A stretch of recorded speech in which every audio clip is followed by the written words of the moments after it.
Welcome back. So, been sharpening this guy for quite a while after smashing the tip into the rocks, getting that kumu last episode. Well worth it, but it took a little bit of time to get this thing sharpened up. Had some plans fall through today, so I'm just gonna go solo it. Not my smartest idea, but I want to get some fish today. I want some water time. I'm just gonna go grab a bunch of chum, float around out there, and see what comes in.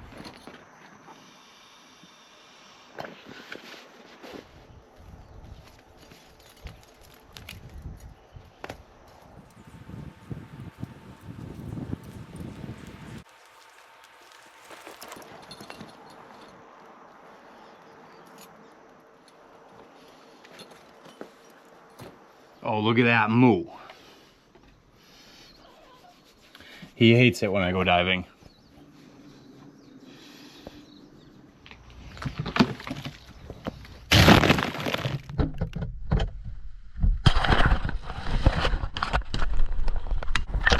All right, late start today, so let's get right into it. Now, this is near the end of the ole fishing period on the Hawaiian lunar calendar, so according to that, I should not have a great day today, but I got pretty high hopes anyway. So I'm gonna get this thing loaded and see what I can get into. Then after a bit of a swim, I come across this area that seems to be holding a little bit of life, and I take my first drop of the day to a little over 40 feet. And right away I can feel how much surge there is out here today. So even though the waves aren't big, there's quite a bit of energy moving in the water, and it's trying to push me all over the reef. So it's taking a lot of effort to pin myself down and not get shot all over the place, but I can feel my fins keep catching the surge and kicking up behind me, which is certainly not helping me at all. It's spooking all the fish in the area, and they're not going to come anywhere near me. So you can see as I let go there how much it pushes me forward and it sucks me back. It's pretty frustrating, so I'm going to have to go out a little bit deeper and try them again.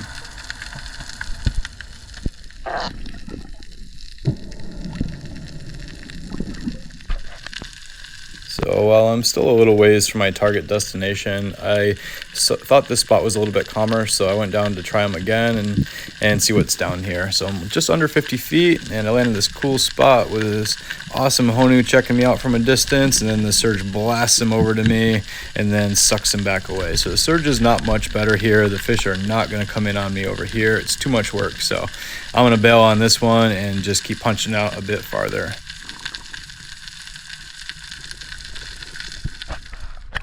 And then I finally make it to the drop-off point where it goes from about 50 to 70 feet and just rolls off into endless oblivion. So this is a great place to open up the chum bag and see if I can get some fish to come in.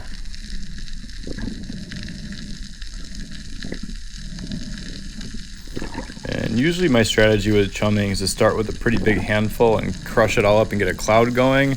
And then after that, I'll break off a little piece about every 5 to 10 seconds and maybe swim a little bit, so it creates singular points to focus on in the water column. Then after a few minutes of letting that soak, I take my first drop down into this zone for the day at just under 60 feet. And I'm going to try to keep my gun, fins, and face down for at least a couple seconds while I scratch and grunt and see what we got around here. Looks a bit fishier out here, especially in the distance. And over here, I see a fat munu right there. I'm going to see if he's going to swim behind me, so I'm going to try to cut him off on the left over here. As I look back, I see him, but he's not going to come in front of me. I'm not going to chase him down. And there's a couple fish out in the distance I'm interested in. One more glance back for that munu, but no dice. And out in the distance, that big old shadow, that's a fatty uku, probably 10, 12 pounder, but he is not interested in me at all. I'm not going to waste my time, and I can't really push it when I'm by myself anyway. But then after a couple more minutes of chumming at the surface, this school of kamanus comes in, and usually they'll come in on you if you just duck dive, grunt, and wave around a little bit. They're pretty curious, but these guys also wanted nothing to do with me, so anyway, I'm going to go take a drop down through this chum because I've been out here for a little while already with not much action, and I just want to see what's going on at depth, and I'm getting a little bit bored on the surface. So I'm just going to get some practice dives in, float around down here at right around 20 meters, and just take a look around.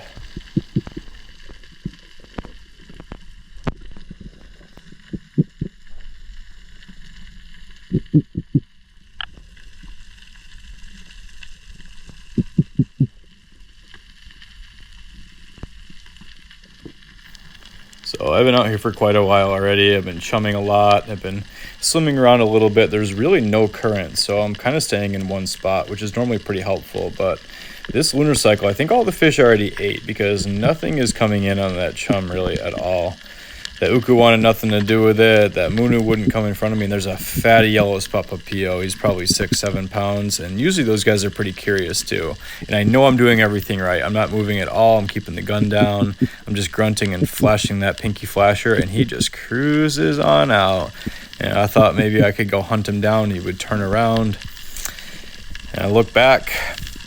He's out of there. That ain't gonna happen. Unbelievable. So I think it's time to move on. Let me just grab a hold of this chum bag and go for a long swim.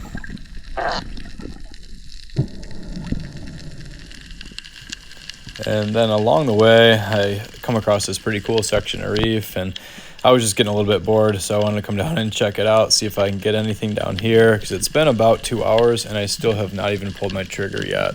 And I'm not going to say I'm getting desperate, but I definitely need to get some fish on the kui.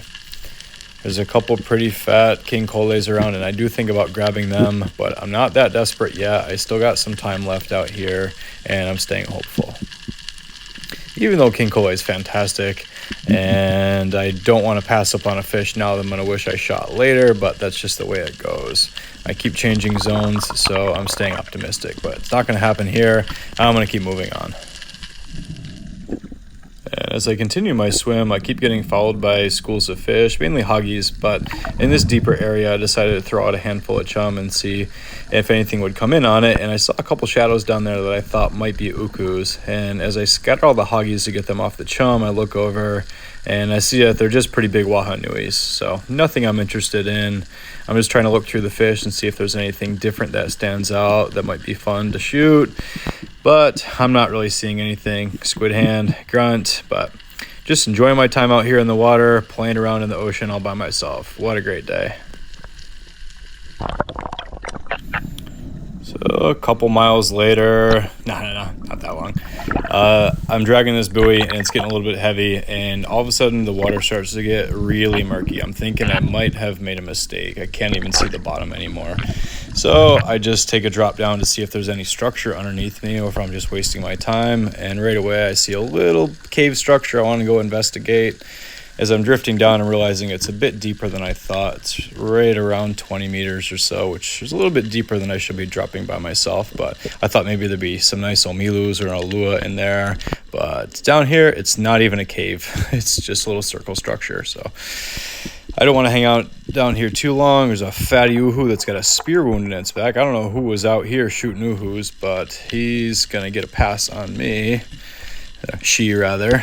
But I'm not going to push it down here. I just wanted to see what was down here. I'm going to keep moving. So then every few minutes, I'm going to take a drop down through the murk and see what the bottom looks like. So I kind of have to make a decision on the way down of where I want to land without much of a plan. And this time I landed on the shelf in the upper 40s. It was either that or try to go underneath the shelf into the 60s below me. But this seemed like a reasonable compromise, and there's far less surge out here, even if it is murkier, so I can relax a little bit more. It's a lot deeper out in front of me, so I'm thinking maybe something will come in on me from out there because there's nothing behind me, but I'm just not really seeing anything. I have not found the zone yet, so I'm not going to waste my breath and push it. So heading up and moving on again. So then I decided to head in a little bit shallower because obviously there's nothing happening out there, and I'm down right around 40 feet. I almost forgot to turn my camera on, and I throw some dust up right there, and I look up and there's a fat moo right in front of me. About a 4-pounder, easy shot, can't mess it up. So I don't even focus. I hit him a little bit high and he rips off immediately. This is what happens when you take your shots for granted. I should know better. And I beat myself up pretty good about it. Big bummer, but had that one opportunity and I blew it. Let me reload and try to focus and relax. And after giving myself some scoldings on the surface for a little bit, I collected myself and went down to go see if I can correct my mistake. So I'm in more or less the same spot, which is probably not a great idea. I probably spooked everything, but it seems to still be pretty fishy. There's quite a bit of life out here, and it's a little bit bouldery with some sand, so I have a pretty decent place to tuck into, and some king coles are kicking around, and I'm just about ready to start shooting those guys because I don't have any food yet. I'm not seeing any of those move from before, so I'm going to bail and change locations. So in this boulder field, I come across a pretty thick Nainui school, and there are so many out here. They're kind of bullying the other fish out of the way. They're eating all the chum and pushing all the munus and everything out of the way. So I thought the best thing to do was to take one of these guys out and chum them up. And typically action brings action. So when you shoot a fish, the vibration in the water will bring other fish in. So I'm just going to look for my easiest shot here, right there. Just hit him center body. I'll haul this guy up. I'll turn him into chum and see if I can get some action going down here.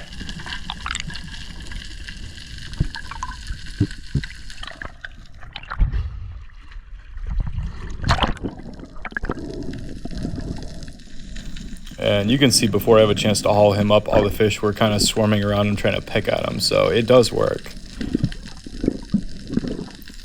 But I can't let him suffer too much. So I got to get him up, brain him, put him out of his misery, and turn him into chum.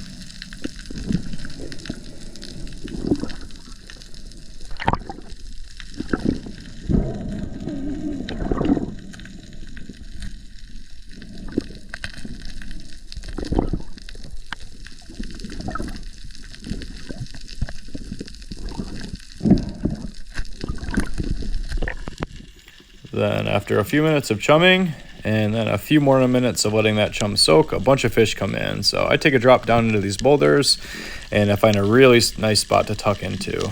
So I'm feeling more relaxed. There's a lot more fish around now, and I just have to wait for the right shot on any edible fish. So I'm kicking myself a little bit for not grabbing those bigger king coles in the last zone, but that's just the way it goes sometimes. I'm ready to pull my trigger, and I'm feeling focused now. So there's a fat king cole right there. I just want to wait for him to give me the right shot. And as he turns back around, I aim center body and floss him. No chances this time. So easy shot when I'm feeling focused. Flopper gets stuck on the reef a little bit. Just a couple light tugs, and I'm going to bring my first fish up to dress my cooey. Finally.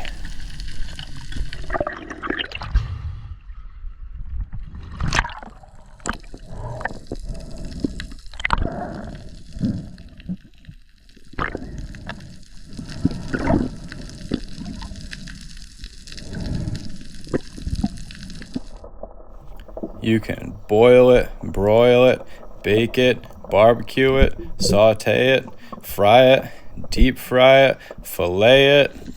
Just don't forget to remove its tail spears. Any surgeon fish is going to have these spikes on its tails. Make sure you take those off so you don't get a hole in your leg and your wetsuit. So cut down a little bit and slice those things off there. Do yourself a favor.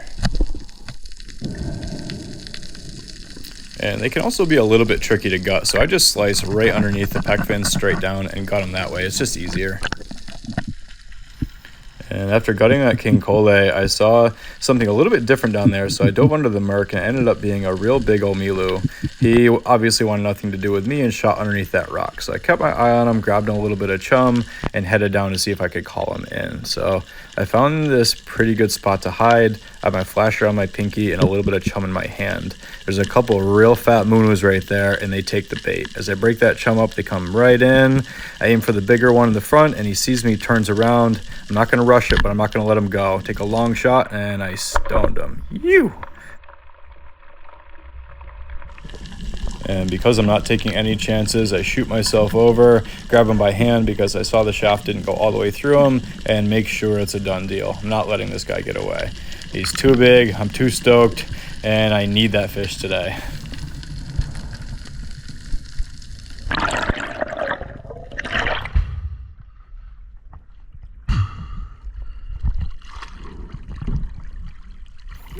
And he ended up being a little over 2 pounds gutted and gilled, so no complaints there.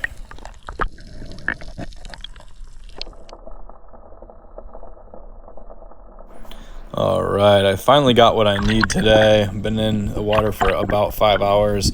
I have enough food for Megan and I for a couple days, so I'm going to swim back against the current that has turned on into this murk. I am ready to go home.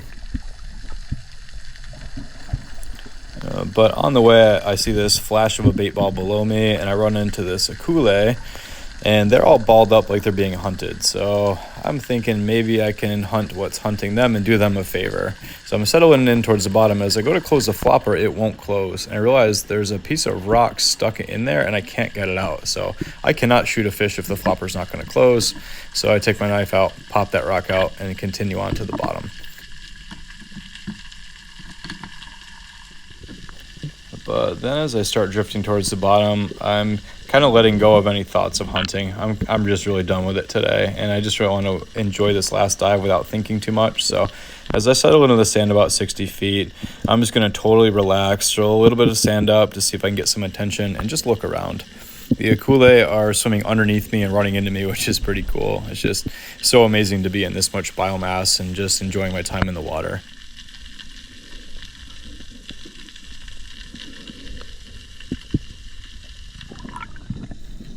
I am exhausted, so let's tuck that flasher away, unload this gun, pull that buoy in, and get on dry land finally.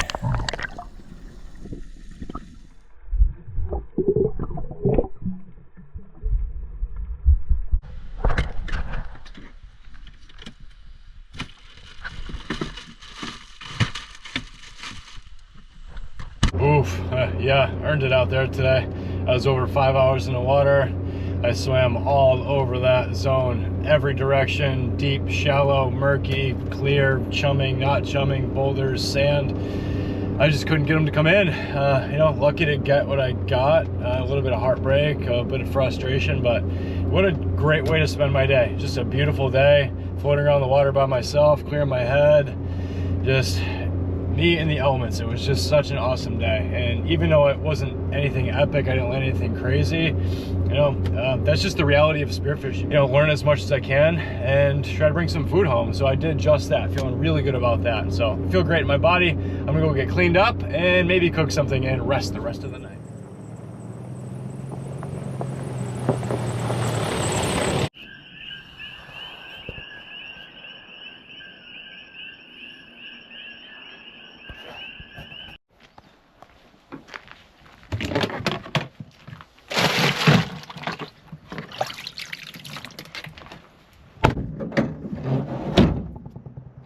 All right, so we got this wonderful king cole. Not my biggest one, not my smallest one. They're tasty all the same. Boom. These are fantastic eating, always a good one. And of course the munu, that's a fatty. Ew, look at that guy. One of my favorite fish out there, you guys know that. So today, all we're gonna do is take the wings off. I know I talk about that in almost every episode. Make sure you save your wings and blah, blah, blah, right? So that's what we're gonna do today. I haven't done it in a long time. I think I've done it in the past from some other cook, but wings are one of the best parts of the fish. They're oftentimes wasted and they're really easy to do. So we're just gonna do those for breakfast today before we go to the beach. So I pre-scale them in the water, typically, right? If not, no big deal, easy to scale. And you cut through the top of the plate there, right behind the gill plate, is the bottom of the knife, or you can use clippers too. Cut right through that, and you can follow behind the pec fin. And you just trace the bones into the belly, bang, wing, that's it.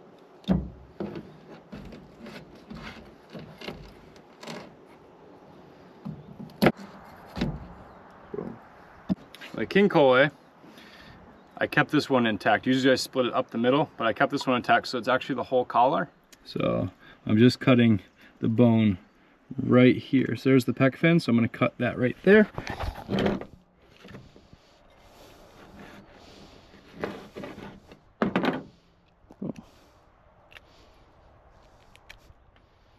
Okay, boom, we have a collar.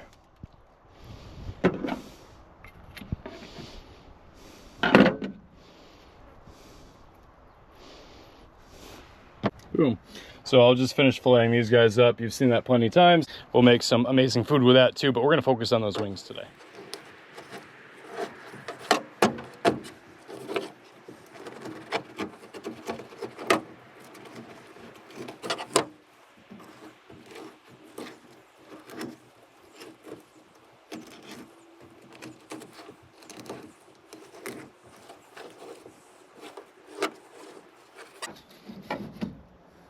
There she is.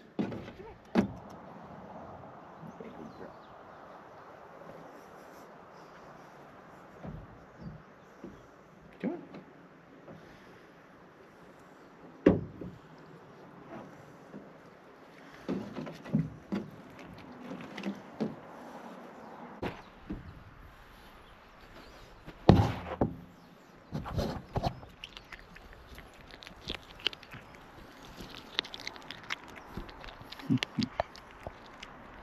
Good girl.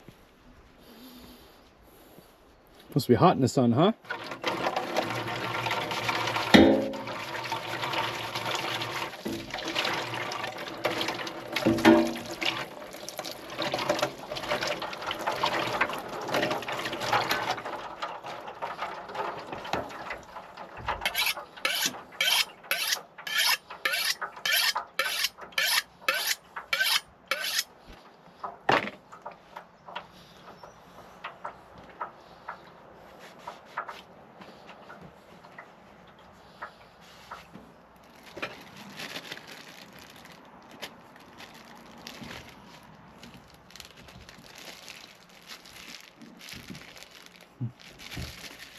So even with only getting 2 fish and all that work, that's 2 meals for 2 people plus the wings. So a light meal and 2 full meals, not a bad day, all things considered. All right, so the point of this one is to make it absolutely as simple as possible. So we have these pre-scaled wings collars ready to go.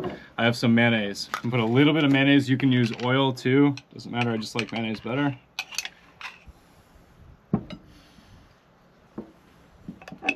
Doesn't even take that much. Just enough to coat it because the oil is going to help it get crispy and just make it taste better. And you know I love to use my hands.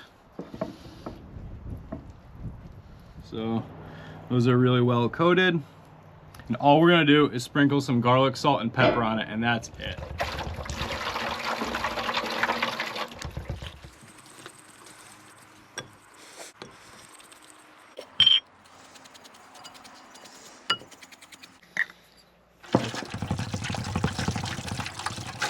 So we could do these super fancy, make all kinds of sauces and add weird spices to it, but the whole point is to show you how good these can be and how simple and quick and easy it is.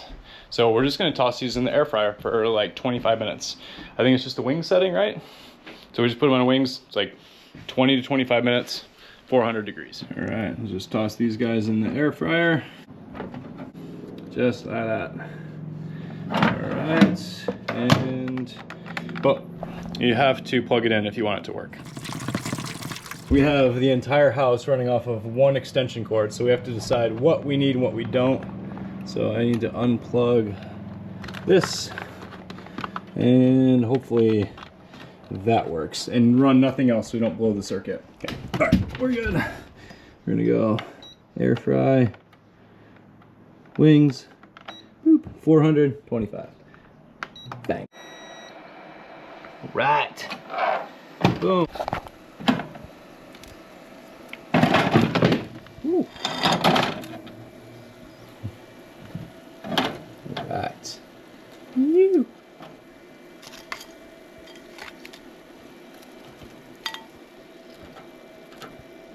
Yeah.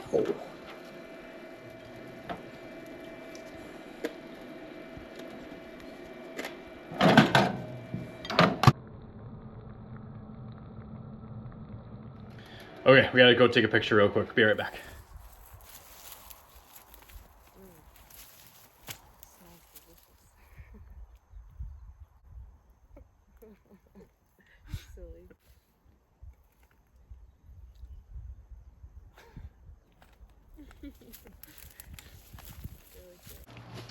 Ooh, yeah, baby. This is seriously one of our favorite things to eat, right? So good, absolutely, yeah. So what are we having for dinner tonight? I was like, do you want to do wings? She's always like, yep. It's a no-brainer. They're so easy, they're relatively quick, right? And most people throw these away. I can't even believe that. Like chicken wings, but like 10 times better. I couldn't wait. It's so good. Like crispy on the outside, they're fatty. They're so soft. Mm-hmm. Juicy. Really tasty. It's just so good. Oh man. They're small, but you still get like a good amount of meat after that. Not every day is going to be epic. You're not always going to get something great out there. Sometimes you really have to work for it. It's just the reality of it. That's what it's like out there a lot of the times, is you just put a ton of hours into it. And we get to eat wings. That's awesome. And having fun, yeah. So, sun's dropping. We're going to go get to the beach. Thank you guys so much for watching. We'll catch you real soon.